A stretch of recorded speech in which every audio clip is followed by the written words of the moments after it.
यहाँ पे आप देख सकते हैं मैंने एक भौतिक विज्ञान का फार्मूला लिखा है और मैं आपसे पूछता हूँ कि बताइए ये फार्मूला सही है या गलत है। इसके लिए आपके पास दो रास्ते हैं। सबसे पहला रास्ता है कि आपको ये फार्मूला याद होना चाहिए, लेकिन भौतिक विज्ञान के अंदर बहुत सारे फार्मूले होते हैं जिस कारण से हर एक फार्मूले को याद रखना काफ़ी कठिन होता है। लेकिन वहीं पे एक ऐसा दूसरा रास्ता है जिसकी सहायता से आपको कोई भी फार्मूला याद करने की आवश्यकता नहीं है, फिर भी आप आसानी से उस फार्मूले को बता सकते हैं कि वो फार्मूला सही होगा या गलत होगा। और वो तरीका होता है डायमेंशनल एनालिसिस अर्थात द्विमीय विश्लेषण।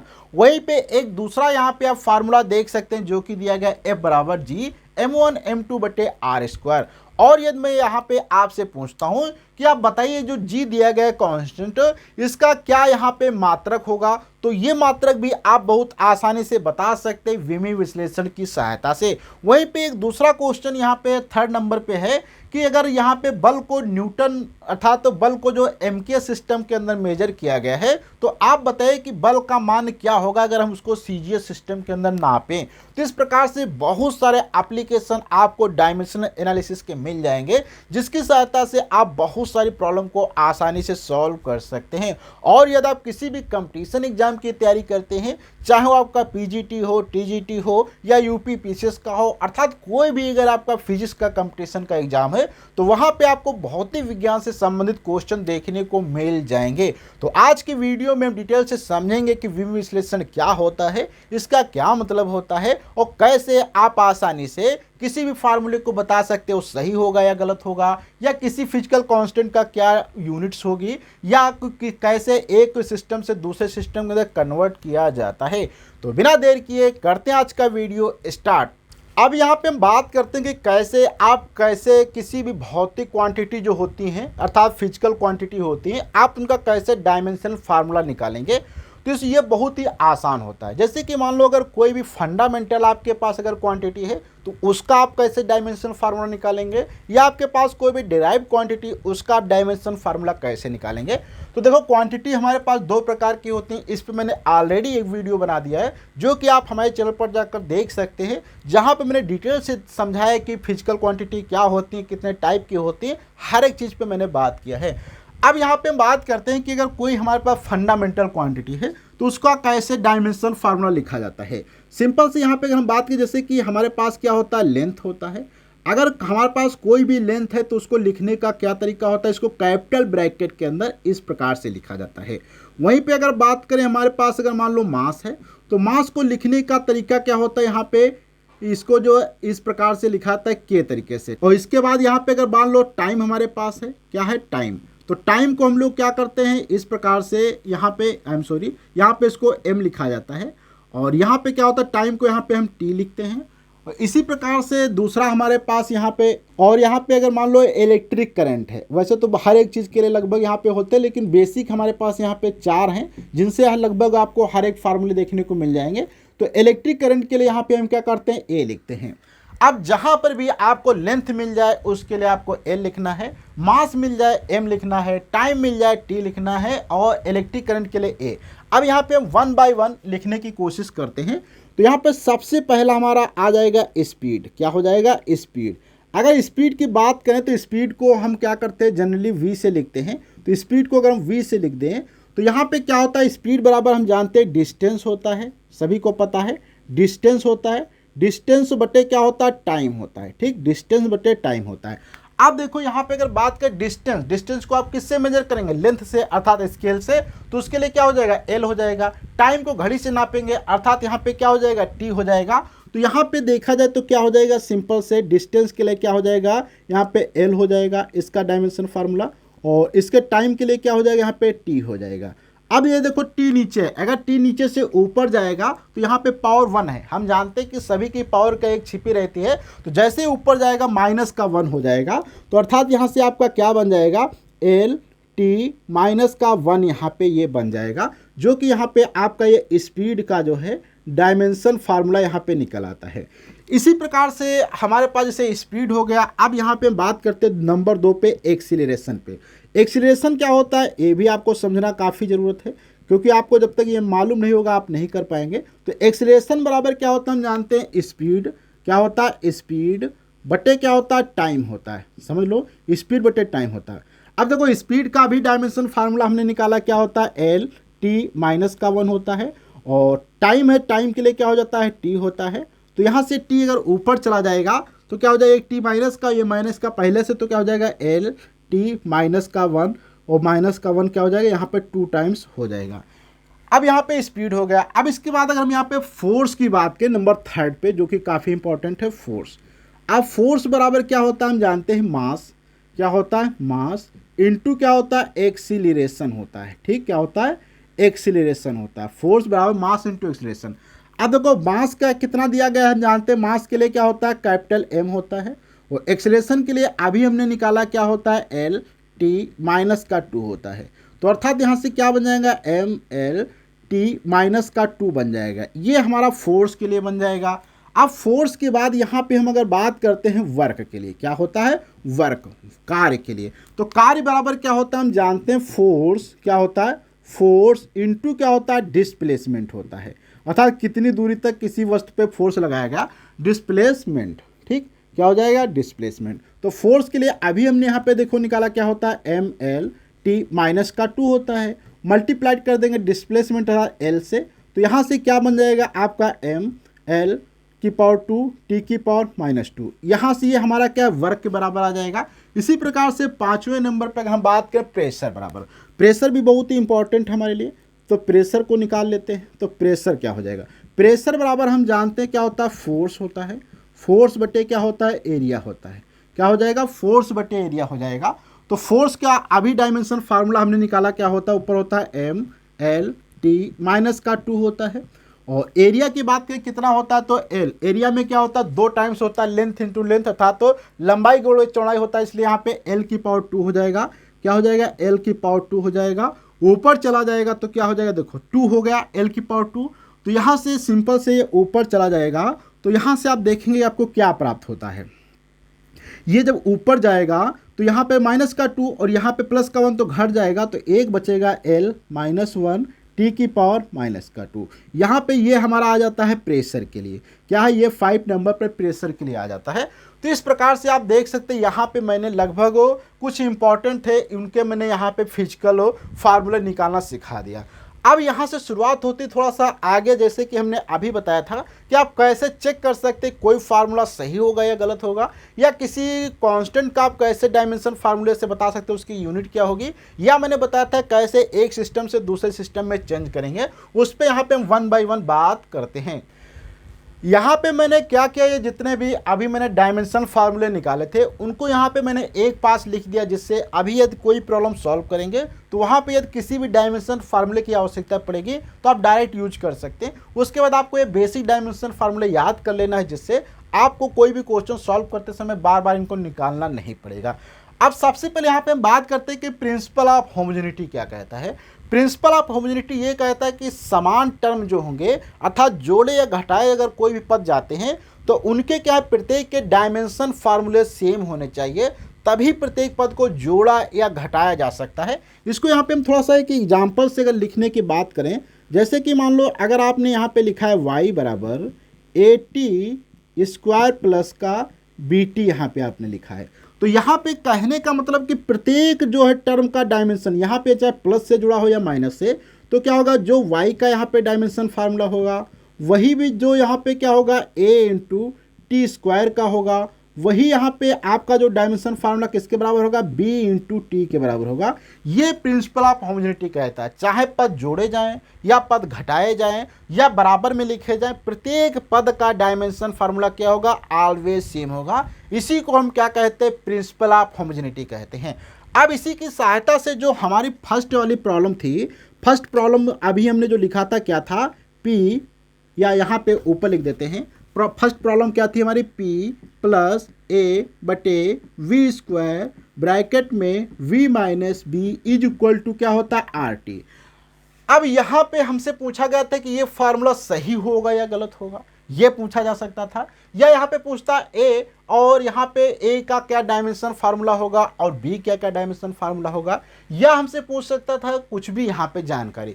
तो देखो यहाँ पे अगर बात करें तो ये फार्मूला तो जो होता है करेक्ट है, क्योंकि इसकी सहायता से आप चेक करेंगे तो आसानी से बता सकते हैं कि ये हमारा यहाँ पे डायमेंशन फार्मूला सही है। लेकिन यहाँ पे अगर हम बात करें अगर इसमें चेक करने की कि इसमें इसका यूनिट क्या होगा ए और बी का, तो प्रिंसिपल ऑफ होमोजेनिटी के अकॉर्डिंग तो यहाँ पे क्वेश्चन में है ए और बी का यहाँ पे यूनिट आपको बतानी है। क्या है, ए और बी की यहाँ पे आपको यूनिट बतानी है। तो देखो क्या हो जाएगी, जो पी का यहाँ पे आपका डायमेंशन फार्मूला होगा वही ए बटे वी स्क्वायर का डायमेंशन फार्मूला होगा। तो यहीं से अगर हम क्रॉस मल्टीप्लाई कर दें तो ए बराबर क्या हो जाएगा, पी इंटू वी स्क्वायर हो जाएगा। ठीक, अब पी का डायमेंशन फार्मूला अभी यहाँ पे हमने निकाला था, क्या होता है, एम एल की पावर -1 टी की पावर -2, ये हो गया वी पी का। अब वी बराबर क्या होता है, देखो वी होता है यहाँ पे हमारा वॉल्यूम है, क्या है, वी यहाँ पे वॉल्यूम है, और वॉल्यूम के लिए फार्मूला क्या होता है, एल की पावर -3 होता है। तो यहाँ पे 2 टाइम्स लगा है तो क्या हो जाएगा, एल की पावर -3 का पावर 2 हो जाएगा, अर्थात तो एम एल की पावर -1 टी की पावर -2, और यहाँ से देखेंगे एल की पावर -6 हो जाएगा। तो यहाँ से ये इधर आ जाएगा तो क्या हो जाएगा, एम एल की पावर -6 है, सॉरी ये प्लस है, ये भी प्लस है, ये प्लस का है, मिस्टेक हो गया। तो यहाँ पे 6, तो 6 में से एक चला जाएगा 5 हो जाएगा, और टी की पावर -2। तो यहाँ पे आप देखेंगे ये हमारा ए का डायमेंशन फार्मूला आ जाता है। इसी प्रकार से यहाँ पे अगर बात करें तो डायमेंशन फार्मूला जो हमारा वी का होगा वही डायमेंशन फार्मूला हमारा बी का होगा, अर्थात डायमेंशन फार्मूला बी बराबर क्या हो जाएगा, एल की पावर 3 आ जाएगा। तो इस प्रकार से आसानी से आप चेक कर सकते हैं कि डायमेंशन फार्मूला कैसे यहाँ पे निकालते हैं किसी भी फिजिकल कांस्टेंट का। वहीं पे एक हमने और अभी यहीं पे एक क्वेश्चन दिया था जिसमें क्या था, अगर मान लो यहाँ पे एक मास ये m1 दिया गया हो, दूसरा मास यहाँ पे अगर आपको m2 दिया गया हो, अगर इनके बीच की डिस्टेंस r दी गई हो, तो न्यूटन के अकॉर्डिंग यहाँ पे फोर्स कार्य करता है F बराबर m1 m2 बटे r स्क्वायर होता है।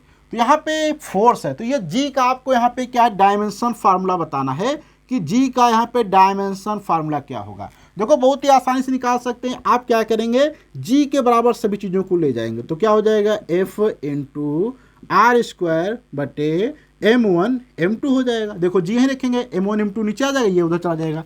अब देखो फोर्स का डायमेंशन फार्मूला क्या है, अभी हमने निकाला था, m क्या होता है, m एल टी -2 होता है, वो आर क्या डिस्टेंस है तो 2 बार लगा था, एल की पावर 2 हो जाएगा। m1 मास है तो यहाँ पे एक बार मास है तो अर्थात m, फिर क्या हो जाएगा यहाँ पे m हो जाएगा। तो यहाँ से सिंपल से अगर ये सॉल्व करेंगे तो m2 हो जाएगा, तो 2 ऊपर जाएगा तो एक बच जाएगा, अर्थात यहाँ से एक आप कैंसिल आउट भी कर सकते हैं। तो क्या बचेगा, माइनस की पावर -m की पावर -1 और t की पावर यहाँ पे -2 और l की पावर यहाँ पे क्या है 2 बच जाएगा। तो इस प्रकार से यहाँ पे देखेंगे g का हमने आसानी से जो है यहाँ पे क्या डायमेंशन फार्मूला निकाल दिया। इसी प्रकार से आपको कोई भी अगर फिजिकल क्वांटिटी दी गई है, चाहे उसका डायमेंशन फार्मूला पूछे या उसकी यूनिट, अब यहाँ पे यूनिट पूछता तो आप कहेंगे, क्या कहेंगे, पर मीटर, अर्थात तो मीटर स्क्वायर पर यहाँ पे केजी पर क्या हो जाएगा, सेकेंड स्क्वायर हो जाएगा। इस प्रकार से इसकी यूनिट यहाँ पे आसानी से बताई जा सकती है। अब यहाँ पे हमारा जो लास्ट का क्वेश्चन था जिसमें कहा था कि अगर फोर्स को न्यूटन में मेजर किया गया जो कि एमकेएस सिस्टम को रिप्रेजेंट करता है, तो यहाँ पे आपको बताना है कि इसका जो है सीजीएस सिस्टम में क्या मान होगा, जिसको सीजीएस सिस्टम में हम डाइन कहते हैं, लेकिन डाइन में इसका मान कितना होगा ये बताना है। देखो अगर आपने पहला वाला वीडियो देखा होगा जहाँ पे मैंने मात्रक के विषय में बात किया है फिजिकल क्वांटिटी में, तो वहाँ पे मैंने बताया था कि कोई भी फिजिकल क्वांटिटी है तो उनका मात्रक जो होता है और उनकी न्यूमेरिकल वैल्यू अर्थात यूनिट और न्यूमेरिकल वैल्यू का प्रोडक्ट हमेशा क्या होता है, कांस्टेंट रहता है, अर्थात तो n इंटू यू बराबर क्या होता है, ये कांस्टेंट रहता है। ठीक, ये क्या होता है यहाँ पे कांस्टेंट रहता है। अब यहाँ पे शुरुआत करते हैं। देखो यहाँ पे सपोज करो कि यहाँ पे बल है तो इसका यहाँ पे डायमेंशन फार्मूला क्या होगा, m क्या हो जाएगा, m ये हम मान के चलते 1 वाला है, ये 2 है, तो यहाँ पे क्या हो जाएगा, m l t -2 हो जाएगा। ये L1 है, T1 है, ये M1 है। इसी प्रकार से इस वाले में इसका डायमेंशन फार्मूला क्या हो जाएगा, डायमेंशन फार्मूला तो सेम रहने वाला है, तो यहाँ पे क्या होगा, M2 L2 T2 की पावर -2। यहाँ पे देखो मैंने 1 के लिए कर दिया, 2 के लिए, और यहाँ पे अगर बात करें तो यहाँ पे N1 यहाँ पे आप देखेंगे आपको दिया गया है 1, लेकिन यहाँ पे आप देखेंगे N2 यहाँ पे हमें नहीं दिया गया है, तो ये क्वेश्चन मार्क लगा देंगे। और ये जो जी चीज़ है आपकी ये क्या है U1 है और ये आपकी क्या यहाँ पे U2 दी गई है। ठीक, आसानी समझ सकते हैं कि सीजीएस सिस्टम में इसका डायमेंशन फार्मूला हमने M2 L2 और T2 के रूप में लिखा है और एमके सिस्टम में M1 L1 T1 के रूप में लिखा है, जो कि ये U1 है और U2 है। जहाँ पे N1 का मान 1 दिया है, N2 मान हमें नहीं दिया गया है। तो यहीं से आप शुरुआत करते हैं, देखो कैसे लिखेंगे। तो यहाँ से क्या हो जाएगा, N1 U1 is equal to N2 U2। यहाँ पे हमें N2 निकालना है, तो N2 बराबर क्या हो जाएगा, N2 बराबर क्या हो जाएगा, N1 U1 बट्टे क्या हो जाएगा, N1 U1 बट्टे U2 हो जाएगा। क्या हो जाएगा, U2। अब यहाँ पे देखो N1 तो यहाँ पे 1 मल्टीप्लाइड बाई U1 का मान कितना दिया, देखो M1 L1 T1 की पावर -2 दिया गया है और यहाँ पे नीचे वाले में क्या दिया गया है, M2 L2 T1 -2 T2 ये दिया गया। अब यहाँ से आपको पता है कि ये चीज़ें हैं एमके सिस्टम में और ये चीज़ें हैं सीजीएस सिस्टम में। तो यहीं पे अगर आप थोड़ा सा और यहाँ पे आप देखेंगे तो U1 में एमके सिस्टम में मास को अगर हम यहाँ पे क्या करेंगे, केजी में लेंगे। अर्थात बात यह है कि ये ऊपर नीचे आपको दोनों चीज़ों को क्या करना पड़ेगा, सेम करना पड़ेगा। चाहे यहाँ पे ये केजी में है, ये आप यहाँ पे देखेंगे ये ऊपर का पूरा सिस्टम किस में है, एमकेएस सिस्टम में है। अर्थात यहाँ पे किलोग्राम में नापा गया है, ये ग्राम में नापा गया। तो आपको आसानी से ऐसे करना है। देखो हम जानते हैं कि ये किलोग्राम है, ये ग्राम, तो ये ग्राम में है तो 1 किलोग्राम को हम ग्राम में चेंज कर सकते हैं। तो क्या होगा, 1 × 10³ हो जाएगा।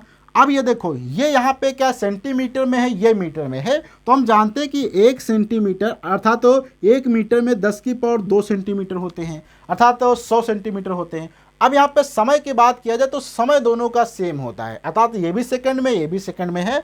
तो यहाँ पे इस प्रकार से बन जाएगा और नीचे क्या करेंगे, यहाँ पे सेकंड को हम 1 ही रखेंगे। नीचे क्या हो जाएगा, ये 1 हो जाएगा, ये 1 हो जाएगा, ये 1 हो जाएगा। क्योंकि यहाँ पे ये 1 अगर ये हमारा 1 मीटर है, ये हमारा 1 जो है सेंटीमीटर है और ये 1 सेकंड है। तो यहाँ पे अगर इसको किलोग्राम को आप 1 ग्राम में चेंज करेंगे तो 10³ ग्राम हो जाएगा और यहाँ पे मीटर को अगर सेंटीमीटर में चेंज करेंगे तो 10² 2 सेंटीमीटर हो जाएगा, अर्थात 100 सेंटीमीटर। और सेकंड दोनों का सेम है। तो यहाँ से आप देखेंगे कितना फाइनली आपका निकल के होता है 10⁵। ये क्या है, इसी को हम क्या कहते हैं, डाइन, ये इसकी यूनिट होती है। तो अर्थात 1 न्यूटन जो होता है अगर आप उसको सीजीएस सिस्टम में देखेंगे तो 10⁵ डाइन के बराबर होता है। तो आज की वीडियो में हमने डिटेल से समझा कि किस प्रकार से आप डायमेंशन फार्मूला किसी फिजिकल क्वांटिटी का निकालेंगे, कैसे आप चेक करेंगे कोई फिजिकल क्वांटिटी सही है या गलत है। सही या गलत पे अगर मैं एक और यहाँ पे क्वेश्चन करा देता हूँ, जैसे कि आपने देखा होगा S बराबर क्या होता है, UT प्लस हाफ AT², जो कि हमारे समीकरण होते हैं इक्वेशन ऑफ मोशन के। इसको आपने कई बार देखा भी होगा। अगर इसी को हम चेक करने की बात करें तो देखो सबसे पहले यहाँ पे पता होना चाहिए कि S क्या यहाँ पे डिस्टेंस होता है, क्या होता है यहाँ पे S डिस्टेंस होता है। U यहाँ पे क्या होता है, इनिशियल स्पीड होती है। क्या होती है, इनिशियल स्पीड होती है, स्पीड ही होती है, इनिशियल होती है। और फिर यहाँ पे ये A क्या होता है, यहाँ पे आप देखेंगे एक्सीलरेशन होता है, एक्सीलरेशन ये यहाँ पे है। और T यहाँ पे क्या दिया गया है, हमारा टाइम दिया गया है। ठीक, T क्या है, यहाँ पे टाइम दिया गया। ठीक, टाइम ध्यान रखना है, T क्या है, टाइम है। अब यहाँ पे अगर हम चेक बात करें कि सही है या गलत, तो देखो यस का जो डायमेंशन फार्मूला होना चाहिए वही आपका U × T का डायमेंशन फार्मूला होना चाहिए, वही 1/2। अब यहाँ पे 1/2 कांस्टेंट है, इसको नहीं मिलेंगे तो A × T² का होना चाहिए। देखो S का डायमेंशन फार्मूला हम जानते हैं L होता है, बिल्कुल सही है। और U अर्थात स्पीड है तो इसका फार्मूला क्या होता है, L/T होता है। और यहाँ पर भी ये T हो जाएगा, ये T से T कैंसिल आउट हो जाएगा, अर्थात फाइनली यहाँ पर भी देखो L निकल के आएगा। इसी प्रकार से AT में क्या होता है, यहाँ पे L T⁻² होता है और L/T⁻² होता है। और इसी प्रकार से यहाँ पे आप आ जाएंगे तो ये क्या होता है, यहाँ पे ऊपर रहेगा तो इसका डायमेंशन फार्मूला क्या होगा, T⁻² रहेगा। यहाँ पर आप चाहते तो इसको ऐसे कर सकते थे, मैंने स्पीड को नीचे कर दिया है।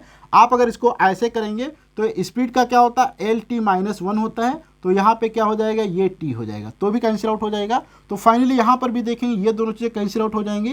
तो यहाँ पर भी आप देखेंगे L आएगा, यहाँ पर भी L आएगा, यहाँ पर भी L आएगा। अर्थात ये हमारा फार्मूला क्या है, डायमेंशनल रूप से बिल्कुल फिक्स है। तो इस प्रकार से आप किसी भी फिजिकल क्वांटिटी को चेक कर सकते हैं कि फार्मूला सही है या गलत है। और इसके लिए आपको कोई फार्मूला याद करने की आवश्यकता नहीं, और ये मैंने लाइव प्रूफ के साथ भी आपको दिखा दिया है।